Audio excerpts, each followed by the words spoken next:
हिम्मत है तो गवर्नर राज लगा कर दिखाएं। खैबर पख्तूनख्वा में किसी और राज की जरूरत नहीं। वजीर आला खैबर पख्तूनख्वा सुहेल आफरीदी का पेशावर में तकरीब से खिताब।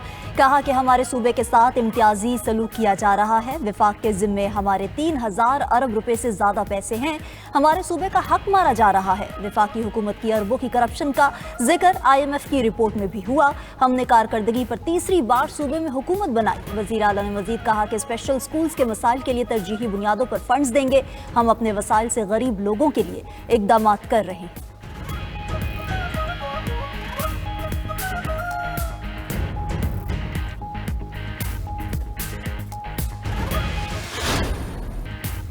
गवर्नर राज आइन का हिस्सा है, मार्शल लॉ नहीं। सरकारी वसाइल से इस्लामाबाद पर हमलावर होना गैर आइनी है। वज़ीर कानून आज़म नज़ीर तारड़ का कौमी असम्बली में इज़हार ख्याल। कहा कि नवाज शरीफ को भी इक़्तिदार से हटाया गया था। हमने तो नहीं कहा दारुल हुकूमत पर हमला करेंगे। PTI का असेंबली छोड़कर जाने का फैसला गलत था। धमकियां देने से ऐवान फतह नहीं होते। सियासत को अना का मसला नहीं बनाना चाहिए। जाती मफाद के लिए रेड लाइन अबूर नहीं करनी चाहिए।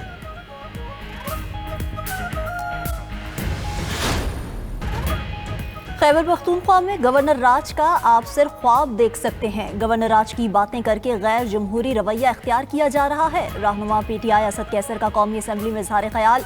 कहा कि हुकूमत का खैबर पख्तूनख्वा के साथ सौतेली माँ जैसा सलूक है। चेयरमैन PTI बैरिस्टर गौहर ने कहा, हमें कहा जा रहा है खैबर पख्तूनख्वा में गवर्नर राज लगाएंगे। गवर्नर राज की बातें चयमगोइयाँ हैं। सूबा गवर्नर राज का मुतहम्मिल नहीं हो सकता। हम जमहूरियत के लिए ऐवान में मौजूद हैं, वरना बाहर असेंबली लगा लेते। जमानत देते हैं PTI असेंबली पर कभी हमला आवर नहीं होगी। इस असेंबली में क्या कुछ नहीं होता रहा सबको मालूम है। अवाम के वोट से वापस आएंगे और तरामीम को वापस करेंगे।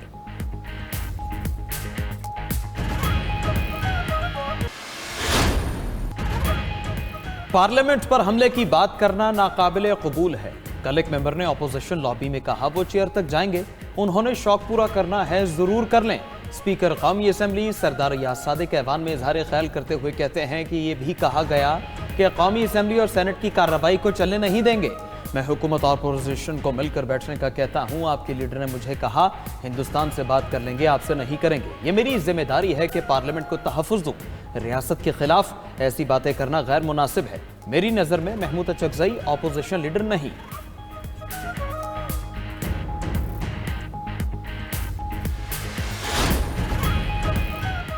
जेल की मुलाकात इसलिए नहीं होती कि फौज को बदनाम करो। जेल की मुलाकात कानूनी मुशावरत के लिए होती है। वजीर इत्तलात अता तारड़ का कौमी असम्बली में इज़हार ख्याल। कहा कि PTI दौर में नून लीगी रहनुमाओं को जेलों में भेजा गया। PTI का लीडर कहता था नवाज शरीफ की सहूलियात ख़त्म कर दूंगा। हमने PTI दौर की तलखियाँ बर्दाश्त की हैं। पीपल्स पार्टी के रुकन असम्बली आगा रफ़ीउल्लाह ने कहा, पार्लियामेंट पर हमले के महमूद अचकज़ई के बयान की मज़म्मत करता हूँ। पार्लियामेंट पर हमला करना पाकिस्तान पर हमले के मुतरादिफ होगा। पार्लियामेंट की लॉबी में गुफ्तगू करते हुए वज़ीर मुमलिकत दाखिला तलाल चौधरी ने कहा कि वफाकी हुकूमत गवर्नर राज का इक़दाम नहीं उठाना चाहेगी। दूसरी तरफ वालों को भी सोचना चाहिए, चीज़ों को इस हद तक ना लेकर जाया जाए। बानी PTI से मुलाकात जेल मैनुअल के तहत ही होगी।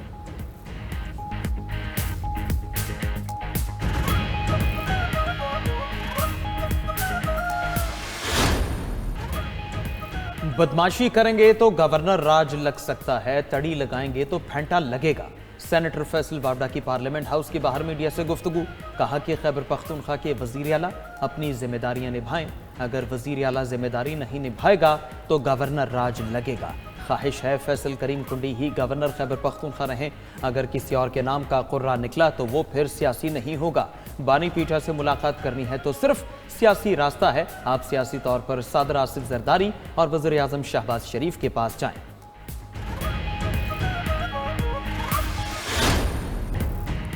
बैरून मुल्क जाने वाले पाकिस्तानियों को ऑफलोड करने की खबरें बेबुनियाद हैं। Director FIA captain retired Ali Zia की न्यूज़ कॉन्फ्रेंस। कहा कि एयरपोर्ट से यौमिया 60 से 70,000 अफराद की आमदोरफ्त होती है। मतलूबा दस्तावेज ना रखने वाले मुसाफिरों को रोका जाता है। डिपोर्ट होने वाले मुसाफिरों की शरह 0.6% है।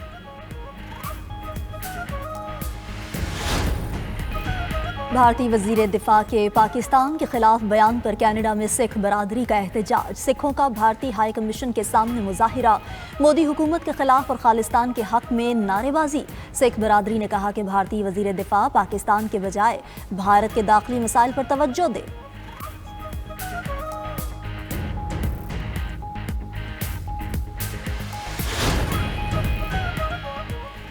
دنیا میں بڑھتی کشیدگی کے باعث اسلحہ حساس کمپنیز کی آمدن میں ریکارڈ اضافہ۔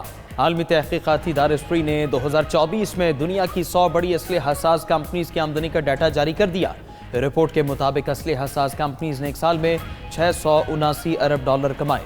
فہرست میں ایلان مسک کی کمپنی اسپیس ایکس بھی شامل ہے۔ 2024 میں امریکہ کی 100 میں سے 39 کمپنیز کی آمدنی 334 ارب ڈالر رہی۔ روس یوکرین جنگ کے باعث یوکرین کی دفاعی انڈسٹری کی آمدنی میں 40% اضافہ ریکارڈ ہوا۔ سابق وزیر اعظم شیخ حسینہ واجد نے 2009 میں بغاوت کے دوران فوجی افسران کے قتل کا حکم دیا۔ بغاوت کے دوران 74 افراد ہلاک ہوئے تھے۔ ہلاک ہونے والوں میں درجنوں اعلیٰ فوجی افسران شامل تھے۔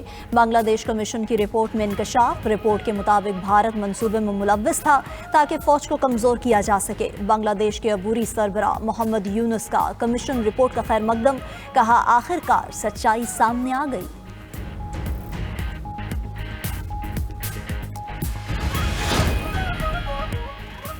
ٹرمپ نے وینزویلین صدر نکولس مادورو سے فوری ملک چھوڑنے کی وارننگ دے دی۔ امریکی میڈیا کا دعویٰ، کہا کہ صدر ٹرمپ نے وینزویلین صدر کو سخت الٹیمیٹم دیا۔ کہا کہ وینزویلین صدر فوراً استعفیٰ دیں تو انہیں محفوظ انخلا دیا جائے گا۔ ان کی اہلیہ اور بیٹے کو بھی محفوظ انخلا کی اجازت ہوگی۔ صدر مادورو نے اپنے ممکنہ تمام جرائم پر عالمی معافی کا مطالبہ کیا۔ مادورو نے مسلح افواج پر اختیار برقرار رکھنے کی بھی شرط رکھی۔ امریکہ نے وینزویلین صدر کی شرائط کو تسلیم کرنے سے انکار کر دیا۔ امریکہ وینزویلا کشیدگی کے دوران امریکی فوجیوں کی جانب سے جنگی جرائم کے ارتکاب کا انکشاف۔ واشنگٹن پوسٹ کے مطابق 2 ستمبر کو وینزویلا کشتی حملے میں 2 افراد زندہ بچ گئے تھے۔ وزیر دفاع پیٹ ہیگسیت نے دوبارہ حملہ کر کے سب کو مارنے کا حکم دیا۔ رپورٹ کے بعد امریکی ایوان نمائندگان کی ٹرمپ انتظامیہ پر تنقید۔ ڈیموکریٹ رہنما کین نے واقعے کو جنگی جرم قرار دے دیا۔ ریپبلکن رکن مائک ٹرنر نے کہا کہ واقعہ غیر قانونی اقدام ہے۔ روس کا یوکرین پر میزائل حملہ۔ خبر ایجنسی کے مطابق روسی حملے میں 3 افراد ہلاک، 8 زخمی ہو گئے۔ یوکرینی وزیر خارجہ کا کہنا ہے کہ روس نے درجنوں کروز میزائلوں اور 500 سے زیادہ ڈرون سے عام گھروں پر حملہ کیا۔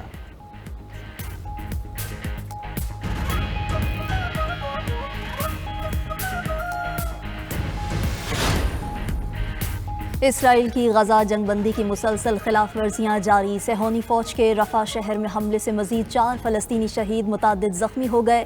اسرائیلی حملوں سے خان یونس میں کئی گھر تباہ۔ اسرائیل کا گزشتہ ہفتے میں 40 سے زائد حماس جنگجو شہید کرنے کا دعویٰ۔ دوسری طرف غزہ میں اسلامک یونیورسٹی میں 2 سال بعد تدریس کا عمل بحال ہو گیا۔ اسرائیلی بمباری سے یونیورسٹی کو شدید نقصان پہنچا تھا۔ ایشیائی ممالک میں بارشوں اور سیلاب سے 1140 سے زائد ہلاکتیں۔ انڈونیشیا، ملیشیا، تھائی لینڈ اور سری لنکا میں ہر طرف تباہی کے مناظر۔ لینڈ سلائیڈنگ اور دیگر حادثات میں سینکڑوں افراد لاپتہ ہیں۔ انڈونیشیا کے جزیرے سماٹرا میں لینڈ سلائیڈنگ سے ہلاکتوں کی تعداد 604 ہو گئی۔ سری لنکا میں 366 افراد ہلاک اور 400 سے زائد لاپتہ ہیں۔ تھائی لینڈ کے جنوبی حصے میں سیلاب سے 176 افراد ہلاک ہو چکے ہیں۔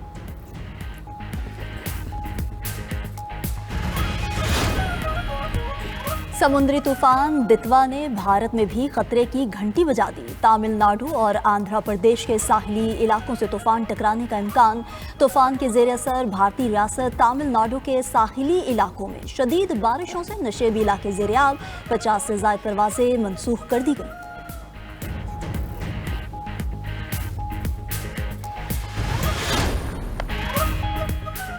اور برازیل میں کرسمس کی شاندار تقریبات کا آغاز۔ ریو ڈی جنیرو میں 80 میٹر بلند کرسمس ٹری کی رونمائی کرائی گئی۔ رنگ برنگی روشنیوں نے ماحول کو 4 چاند لگا دیے۔ آبی رقص اور دیگر تفریحی سرگرمیوں نے سما باندھ دیا۔